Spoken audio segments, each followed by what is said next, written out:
Content warning for the following themes. Additionally, I will be dissecting Christian themes from a critical lens, so if you feel sensitively about that, please refrain from watching this video. Valerie and Her Week of Wonders is a 1970 Czech New Wave surrealist fantasy horror film directed by Jaromír Jireš, based on the 1935 novel of the same name. The film follows Valerie, a Czechoslovakian teenager living with her grandmother and is blossoming into womanhood. After putting on a pair of magical earrings, her world begins to change. Now seeing the world around her in a different light, Valerie must endure her sexual awakening while attempting to discern reality from fantasy, as she encounters lecherous priest Gracian, a vampire-like stranger called the Constable, and otherworldly carnival folk. When asked about my favorite films, I am often quick to bring up Valerie and Her Week of Wonders. I have already mentioned this video in a couple of my other videos, and the film has held a solid spot in my Letterboxd top 4 for as long as I've had the app. One of my other favorite films is Daisies from 1966, and I always had this gut feeling that these films were somehow related beyond both being part of the Czech New Wave movement, until I found out that these two films were actually written by the same woman. Ester Krombaková is often overlooked when it comes to the legacy of the Czech New Wave movement, but her work within the movement is monumental. Krombaková was a screenwriter, costume designer, stage designer, author, and director. She often collaborated with Vera Chytlova, a Czech director, their most famous works together being Daisies, 1966, and Fruits of Paradise from 1970. And beyond just being the primary screenwriter of Valerie and Her Week of Wonders, Krombaková has also been credited with production design, which makes a lot of sense as there is a lot of symbolism within the production design relating back to the script, which we will be discussing. Before we continue with the video, I would like to introduce the sponsor of today's video, me. I have been working on creating a Substack. For those of you who may not be familiar, Substack is a platform that supports written content, basically. I use it to consume essays of other writers. I know that CJ the X also just launched a Substack, so I'm glad that I'm not the only one doing it. But basically, I'm going to be posting the transcripts to my videos in written format there, but additionally I will be posting written pieces that I won't be putting on as YouTube videos, so whether that be because like they're too short, or maybe they're more casual, or they touch on topics that are a little heavier or risque and would get demonetized on YouTube. So there will be a combination of free content and content for paid subscribers. So don't feel as though you need to pay to check it out and follow. There will be content for everybody. But no pressure regardless. I'll have the Substack linked below for those who are interested, and thank you for the support regardless. And now back to the video. The Loss of Girlhood Part 1. Valerie, the Maiden. The story of Valerie is the story of a girl becoming a woman. The story opens with Valerie's magical pearl earrings being stolen by a boy named Eaglet, though the thief returns her earrings to her the next day. Pearls have long been a symbol of femininity, representing fertility and purity, which are both important themes within the film. At the beginning of the film, we can see Valerie is walking outside. The camera lingers on the daisies at her feet as mysterious drops of blood fall onto the daisies, soiling their pristine white petals. Valerie glances down, picking up the flower with the mysterious blood coating it, confused. Valerie looks down at herself and gasps before rushing inside. The next morning, we see Valerie at the breakfast table with her grandmother Elsa. Valerie says to her grandmother, "I am not a child anymore," in reference to getting her first period. In most cultures, the time of a girl's first menstruation is marked as the day she becomes a woman. Directly before the scene where Valerie discovers she is bleeding, there is imagery of Valerie swimming in water with flowers around her, evoking similar imagery to that of Ophelia from Shakespeare's Hamlet. In the essay Madwomen and Madwomen, all of these conventions carried dual messages about femininity and insanity. The woman with her hair down indicated an offense against decorum, an improper sensuality. Ophelia's flowers, too, came from the Renaissance iconography of female sexuality. In giving them away, she symbolically deflowers herself. Even her death by drowning has associations with the feminine and the irrational, since water is the organic symbol of women's fluidity: blood, milk, tears. Similar imagery is evoked as Valerie swims in a pond of flowers before beginning her journey into womanhood, the flowers and water remaining symbols of Valerie's sexuality and women's fluidity in the same vein as Ophelia. There are many films that draw parallels to the concept of transitioning from girlhood to womanhood as the transition into that of a monstress. Coming-of-age films such as Jennifer's Body, Carrie, Ginger Snaps, and Raw all explore the concept of a girl becoming a monster as they enter womanhood. Specifically similar to Valerie, Carrie and Ginger focus on the transition that occurs to a girl and others with a uterus after their first menstruation. Though where Carrie and Ginger Snaps differ is Carrie and Ginger both experience a metamorphosis of themselves. They begin to change rapidly, especially in the case of Ginger, who undergoes the transition into a werewolf, a transition that consistently draws parallels to puberty and the experience of transitioning into womanhood. Valerie, however, does not change rapidly after her first bleeding. The world around her does. Valerie's world quickly becomes plagued with strange occurrences, magic, as well as monsters and men who prey on her. In Valerie's case, it is the people around her who turn into monsters rather than herself.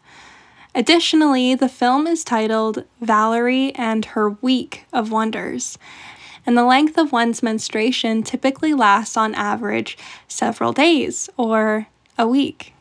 Additionally, the notion of a week is important, as we will discuss this film is filled with biblical imagery, especially alluding to the book of Genesis. In the book of Genesis, it took God 7 days to create the world, including their day of rest. I believe there is a sacred parallel between the two. During a person's period, over the span of a week, the uterine lining is shed and rebuilds itself, re-preparing the body to potentially host and grow life, similar to that in the book of Genesis. And so Valerie's Week of Wonders alludes not only to her menstruation, but Valerie entering and exploring this newfound world of womanhood that is crafted for her in the span of a week, like in the book of Genesis. After explaining to her grandmother that she is no longer a child, Valerie hears noises outside of the window and a wedding is going on. As she watches the wedding from her window, Valerie spots a strange-looking man with monstrous features and screams in fright. "A monster," she declares. This would be the first of her many encounters with a monster in disguise.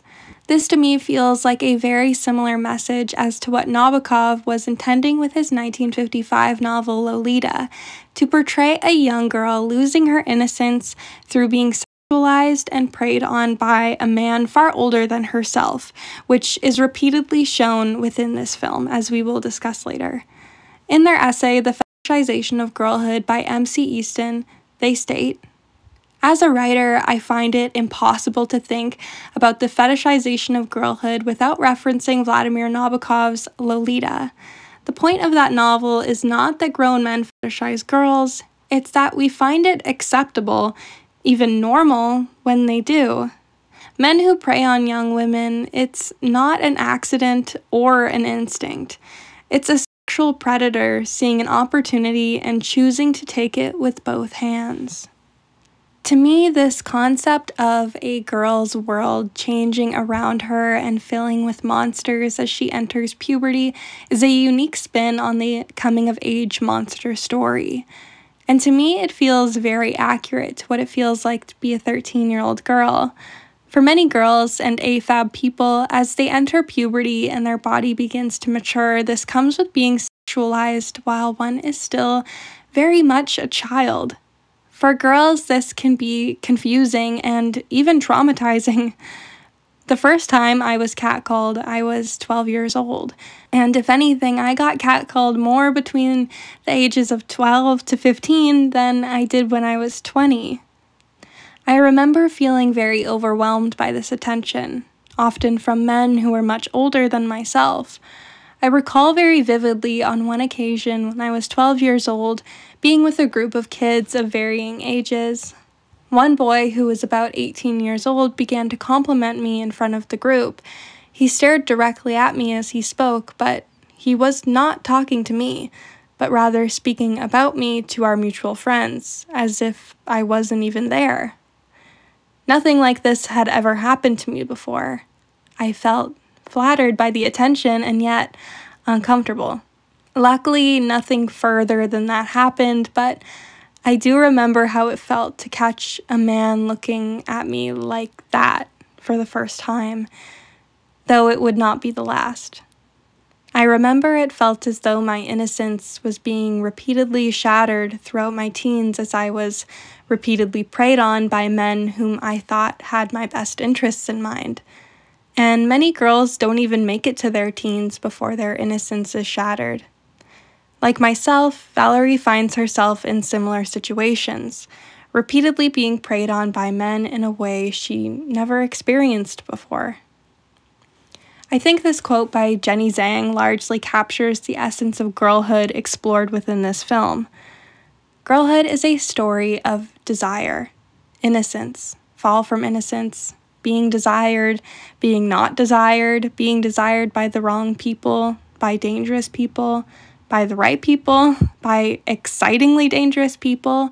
So much of my girlhood was fictive. I lived in my mind. I made up the girl I thought I was. The Loss of Girlhood Part 2, Hedvika, the Mother. The wedding Valerie was watching out the window was actually the wedding of her friend Hedvika. Hedvika is visibly very young, though clearly older than Valerie. Despite it being Hedvika's wedding day, she has a somber look on her face, and Valerie comments that she feels bad for her. Later on in the film, we see imagery of spilled wine on the table. The spilled wine soiling the white daisies is additionally drawing comparison of Valerie's blood falling on the daisies from earlier, as both girls experience a sort of death of their girlhood. There is then a cut to the image of Hedvika hung on the wall in a manner that evokes the imagery of Christ hanging on the cross. Another cut reveals the wedding reception of Hedvika once everyone has gone home. The spilled wine on the table amongst the empty plates. Hedvika is still visibly solemn as her much older husband touches her body and whispers, "Come, it's time," referring to the consummation of their marriage. Hedvika can no longer restrain herself and cries out, "All my dreams have come to nothing." As she sobs, the comment about her dreams dying as a result of marriage reminded me of this quote from the diary of Sophia Tolstoy, who is of course the wife of famous author Leo Tolstoy.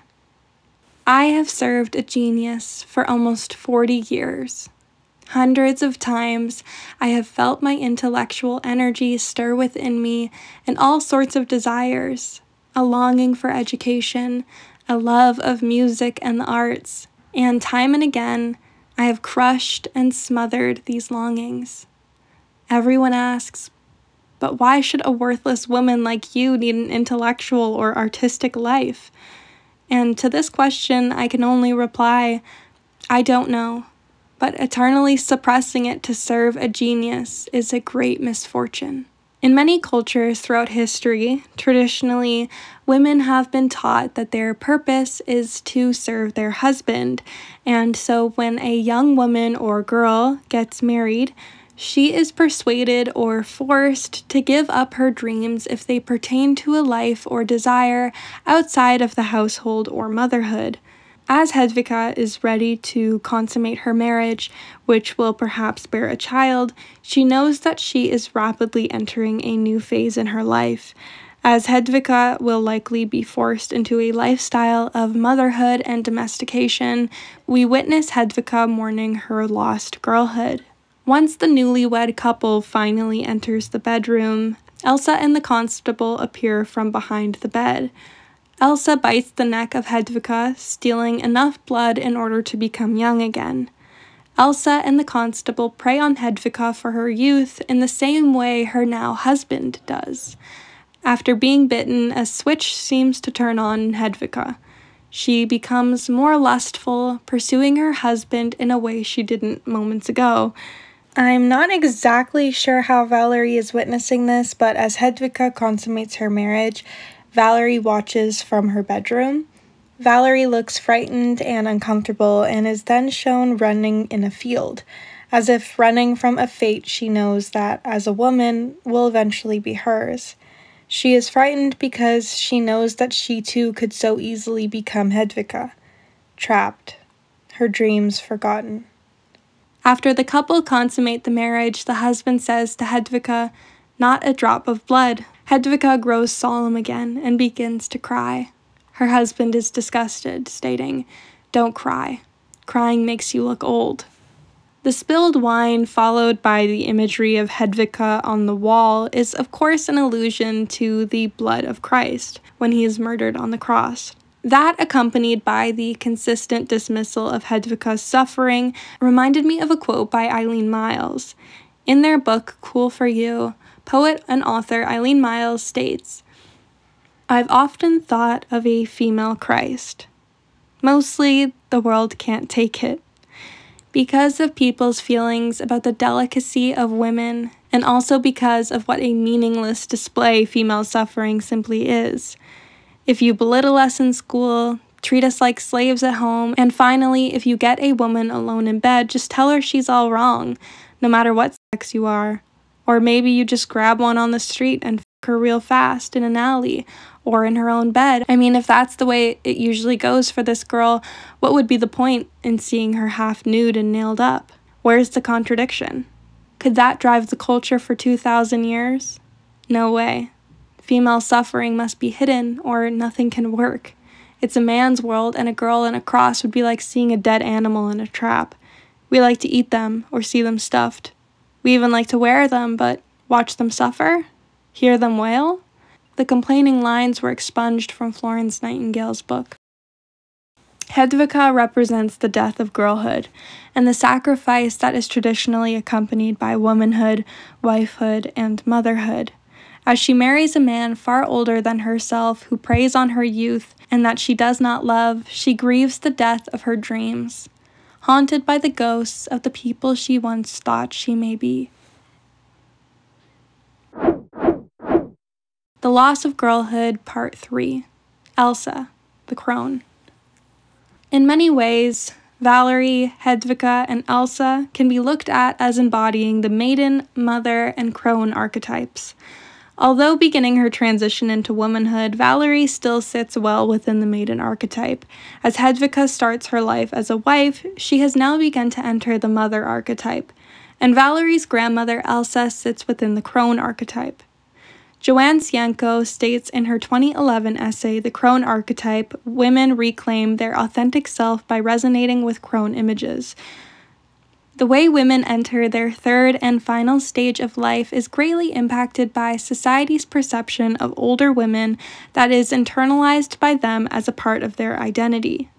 The crone archetype is a dynamic relationship that older women can tap into to prepare them for the process of transitioning their life cycle. As we see Valerie curiously exploring and dipping her toes into this newfound womanhood, and Hedvika mourning her lost girlhood, we also see Elsa desperately craving her womanhood. Not in the sense that she is no longer a woman, but in the sense that many cultures have stigmatized older women's sexuality to the point that it is dehumanizing, and thus she is stripped of her womanhood. Joanne Sienko emphasizes this same idea. By denying the aged the right to express healthy emotion, and by living in a culture that emphasizes youthfulness, the aging population is denied a life cycle that affirms them as human beings. When the constable enters the town, Elsa recognizes him as an old lover. The constable is also repeatedly coded as the devil himself, and therefore he holds many mysterious powers. Elsa approaches the constable, willing to do anything to inhabit the body of her younger self again. The constable convinces Elsa to give him their house in exchange for her youth. Elsa is hesitant at first, stating that giving away the house would rob Valerie of an inheritance that is rightfully hers. Though eventually Elsa does give in to the temptations of youth and agrees to give away the home. Elsa signs the deed and gives it to the constable. The constable replies, "Now we wait until midnight by the conjugal bed," alluding to the bed that Hedvika would consummate her marriage in. As mentioned in the last section, once Hedvika is in the room, Elsa appears from behind the bed and bites her neck, drinking enough of her blood to steal some of her youth. From this point onward, Elsa is repeatedly willing to sacrifice Valerie in order to maintain her own youth. Of the three women, Elsa is definitely the one who embraces her sexuality the most. Once she regains her youth, she embodies this carelessness that one could refer to as a youthful carelessness, but I think her carelessness actually comes from the wisdom of the Crone archetype. When you're young, you're very much consumed by the idea of what other people may think of you. And as you get older, you shed this fear of judgment. There is this common saying that youth is wasted on the young, and I think Elsa sort of embodies that. Therefore, Elsa is able to step into the full embodiment of her sexuality, lacking this fear of judgment or unsavory labels. The Madonna and the Mistress. The Madonna and the Whore complex is a psychological complex discovered and identified by Sigmund Freud. I will be referring to it mostly as the Madonna and the Mistress complex out of fear of being demonetized by YouTube, but yeah. Although much of Freud's work is profoundly misogynistic and problematic, some of his work does hold threads of truth. Freud identified a pattern in his male patients where they expressed that they were not sexually attracted to their wives, but found themselves incredibly attracted to sex workers. Freud wrote in 1925, "Where such men love, they have no desire, and where they desire, they cannot love." This complex successfully divides a woman's humanity into two categories that are unable to overlap: the Madonna and the Mistress. To quote the 2022 essay, Sex or Scripture, the Madonna-Whore complex, "What drew me in about this complex was the absurdity of this subconscious rationale, how the male-centered fallacy views a woman's modesty as a detriment of the respect she is owed, and the implication that a woman who has liberated herself from the anxiety of social scrutiny ought to be ousted from the societal hierarchy.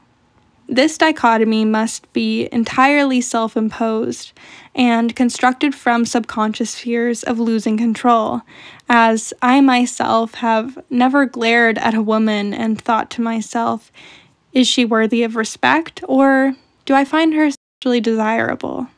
And even within our post-sexual liberation movement times, this criticism remains very relevant.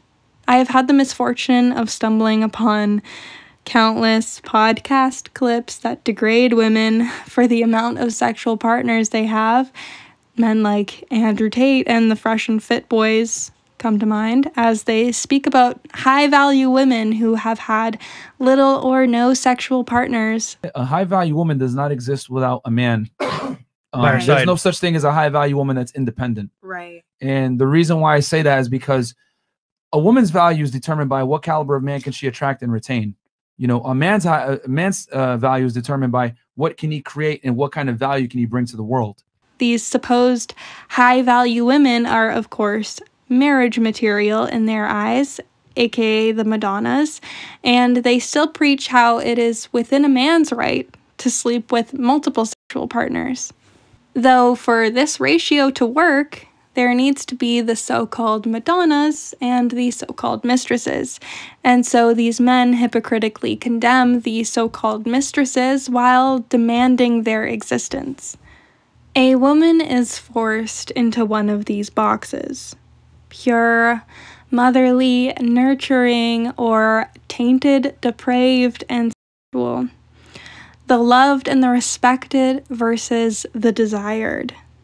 Though this division of a woman's morality has existed far longer than Freud, and in fact can be traced back to the very first woman. The image of Eve that has been presented is that of the seductress, a dangerous being of disobedience, while the traditional image of Mary is of the Holy Mother of Jesus, a being obedient to God. These opposing images have long been used in Christianity as the polarized archetypes of good and bad women. Now that Valerie has transitioned into womanhood, she must choose her path. Shall she walk the path of the Madonna or the mistress? Valerie is consistently met with the juxtaposition of these two paths. The day after Valerie got her period, as she is on her way to church, she sees a young woman outside laying on a tree and having intercourse. While this is happening, a group of nuns walk by, shielding their eyes from the scene. Valerie watches both the nuns and the woman on the tree with little judgment. Directly after this, Valerie attends church, where she is the only girl not wearing white. Instead, she wears a black dress. This could perhaps be a reference to the death of her girlhood and losing the inherent purity of childhood as she transitions into womanhood. It could also be foreshadowing the path and the label that will be forced upon her, which we will discuss later. While at church, the constable appears, and the girls all kneel in front of him, pressing their hands together in a prayer posture. The constable addresses the young girls and says, "I, a servant of the Lord and a missionary, have come among you today, dear maidens, for your instruction and edification. O virginal maiden, do you know what you are? You're an alabaster hand offered in greeting. You're a young pomegranate yet to be split open. You're a boat-shaped leaf, an opening rosebud. The calloused hand that would touch your breast would leave an indelible imprint. But I am here with you, my maiden. In place of your guardian angel, I bend down to you, and with the most exquisite ointment, I bless your lips, your breasts, and your loins." When the constable suggests that the hand to touch their breast would leave a permanent imprint, this is re-emphasizing the way in which a young woman's first sexual experience will determine what category she is placed in. If the hand to touch her is for the intention of consummation of marriage or for childbearing, she is placed in the category of the Madonna, pure, motherly, nurturing, obedient.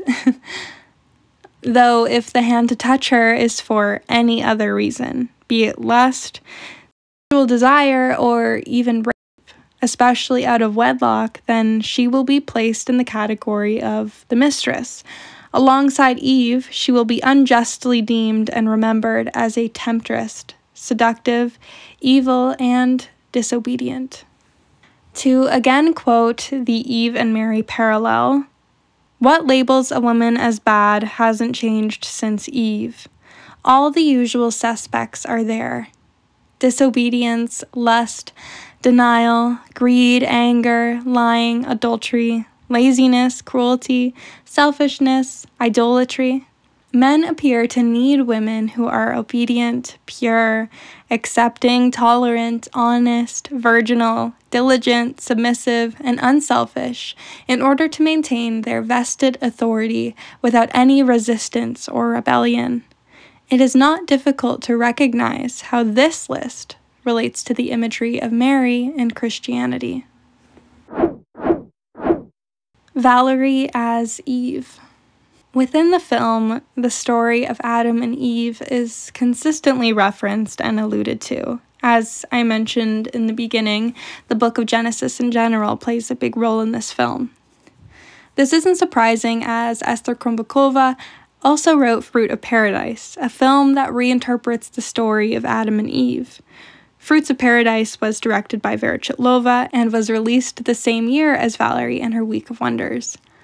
Although more subtle than Fruit of Paradise, the parallels between Eve and the protagonist are still prevalent within this film as well. One of the first shots in the film is of a door, depicting Adam and Eve under the forbidden fruit tree with the serpent. This same image shows up later, near the end of the film, on the back of a mirror Valerie's grandmother looks into after turning back into her elderly self. As the film explores the horrors of girlhood and unpacks the shame and guilt inherently associated with womanhood, it makes sense to allude to the first woman, the place in which shame and guilt first became associated with womanhood. Pamela Milne stated in her 1989 essay, Genesis from Eve's Point of View, "The story of Eve in the book of Genesis has had a more profoundly negative impact on women throughout history than any other biblical story. For at least 2,000 years, it has been interpreted in patriarchal and even misogynistic ways by male biblical scholars and theologians. Early Christian writers depicted Eve as subordinate and inferior to Adam because she was created after and from him, and as weak, seductive, and evil, the cause of Adam's disobedience." Within the film, we likewise see Valerie blamed for supposed wrongdoings. We witness Valerie be called evil and a seductress in spite of her being only 13 years old. The sudden shift in Valerie being deemed an innocent child to suddenly being accused of being an evil seductress can be attested to her shift into womanhood. As stated earlier, she has lost the inherent purity of childhood in the eyes of those around her with her transition into womanhood with the passage of her first bleeding. After Valerie's first bleeding and her symbolic transition into womanhood, she is consistently preyed on by the men that she meets, and then promptly blamed for the actions of these grown men. Valerie and her grandmother Elsa are at a lunch with the town priest. The priest talks about a woman whom they, quote, brought to their tent and converted to their faith. She proved to be very talented. This statement clearly implies sexual activities, most likely they raped the girl. When Valerie further questions the priest, he says, "When you get older, I'll explain what happened. She fell into immoral ways and sinned against the sixth commandment. I'll give you a talk on the subject, dear child." Roman Catholicism is the most common religion within the Czech Republic, now Czechia, and therefore under Roman Catholicism the sixth commandment would be, "Thou shalt not commit adultery." The woman in question has been raped by the priest and then condemned by him for sinning. Later on, while Valerie is undressing in her bedroom, the priest enters her room. Valerie is startled and quickly tries to cover herself. The priest makes comments on Valerie's body, complimenting her breasts as he sexually assaults her and attempts to rape her. Valerie is able to escape by swallowing a pearl that Eaglet gave her. Though important to the plot, I do wish that this scene was done with a little more care towards the child actress, who herself was only 13 years old at the time. They did not need to show her nude. I just need to say that. Valerie is then seen running in a field of flowers. Eventually she finds Eaglet tied to a river and frees him. As they walk back to the house, she spots the priest, hanging dead from Valerie's bedroom window. Valerie finds her way to the dungeon beneath her house and finds her grandmother Elsa speaking to the constable. The constable is on the floor. visibly weak and dying, confessing that he is Valerie's father. Valerie overhears the conversation and brings the constable a chicken. She bites the chicken and kisses her father with her bloody mouth, restoring him. Though it was a trick, he promptly attacks Valerie, feeling up her skirt. A parallel to the way in which the devil took advantage of Eve and tricked her. Valerie manages to escape his grasp, but she faints. The constable places Valerie in a coffin of apples, perhaps the most obvious allusion to Eve. Valerie soon wakes, and the hanged priest is in the coffin beside her. The priest wakes after Valerie, who is now sitting on the edge of her coffin eating an apple, another obvious allusion to Eve. Valerie reassures the priest that he is not dead, and shows him the way out of the dungeon. When they exit the dungeon, the priest turns to Valerie, and instead of thanking her for saving him, he says, "You tempted me to sin, wicked girl." This is the same way that Eve is blamed for tempting Adam in the book of Genesis. To again quote Pamela Milne, "The consequences of such thinking can be seen in works like The Hammer Against Witches." This 15th century document, which draws heavily on Genesis, provided the Inquisition its principal theological justification for prosecuting women as witches. In the decades following its publication, thousands of women were executed. The themes of inferiority, evil, and seductiveness continued to be emphasized in the writings of Luther, Calvin, and Knox, and remain disturbingly prominent in the 20th century. Valerie later finds the priest in the courtyard speaking to a large crowd. He says, "There's a witch living among you. She tormented me with her sinful words. She pressed her fawning hips against me. When she saw that I could barely resist her temptations, she threw a noose around my neck. I thank God that I escaped safe and sound." Valerie is in the crowd, and the priest spots her and says, "But that witch is now hiding among you. Hand her over. She must burn at the stake." Valerie responds, "That's a lie. Don't believe him." The priest yells, "There's the witch now." Valerie pleads with the crowd, "Don't believe him, I swear he's lying." To which the priest responds, "Begone, Satan." The nuns shield their eyes as the priest says, "Seize her, to the stake with her." Members of the crowd promptly grab Valerie and tie her to the stake. The priest yells at her, "Confess that you're a witch." Valerie responds by sticking her tongue out at him before calling him a liar and laughing in a childish way, further emphasizing that she is in fact a child being prosecuted for seducing a grown man. The priest continues to yell at her, "Repent." The nuns behind the priest kneel, and Valerie makes a mustache out of her hair, taunting the priest, "Hairy-faced clown." In a display of rage, the priest begins to burn the hay at Valerie's feet. Though as the hay burns, Valerie continues to taunt the priest. Valerie is able to escape unharmed when she places the pearl in her mouth again and teleports into the dungeon. The dungeon, now a brothel, is occupied by many young girls, depicted smoking, nude, and kissing men. Valerie sneaks around throughout the brothel and secretly places a pearl in the wine of the constable, causing him to turn into a polecat once he drinks. After Valerie turns the constable into a polecat, she is depicted eating an apple as she exits the dungeon. This, of course, being yet again another allusion to Eve. Valerie is seen praying and says, "May the power of these spells be broken," before finding her way back to her bedroom and going to sleep. When Valerie awakes the next day, things seemingly have returned to normal. Valerie is reunited with her father and mother, and a dreamlike sequence ensues. Valerie and her family arrive at a riverside on a carriage. Valerie exits the carriage and begins to walk through the riverside, encountering the various characters she met throughout the film. The images that arise seem to further solidify the Madonna and the Mistress contrast. The missionaries grab at her feet. She is beckoned over by a group of young women who eat fruit and kiss each other. What looks like her mother and the constable are seen kissing and beckoning her over as well. Eaglet plays music with the young girls. The constable kisses Hedvika. The constable turns and it's actually her father kissing Hedvika. Her grandmother and her father sit in a tree. The priest is caged. The constable/her father is seen on a boat with young girls as he envelops them in his robe.